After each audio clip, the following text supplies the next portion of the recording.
Hello guys, welcome back to my channel. Right now, I will introduce you to the Beautèderm product. Especially this umbrella. Kasi usong-uso na po ngayon dahil napakainit, medyo merong panahon napakainit, may panahon ding maulan. Ito po ay napaka-convenient po, especially pag isang pamilya kayo. Malaki po siya. This is my personal use. Ito po ay automatic umbrella folding.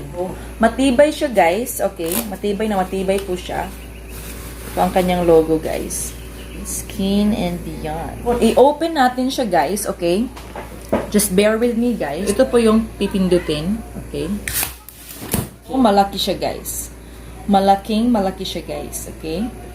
Malaki siya guys ha. So, malaki siya guys, okay? So, perfect para sa maulan na panahon ngayon at perfect din para sa mainit na panahon.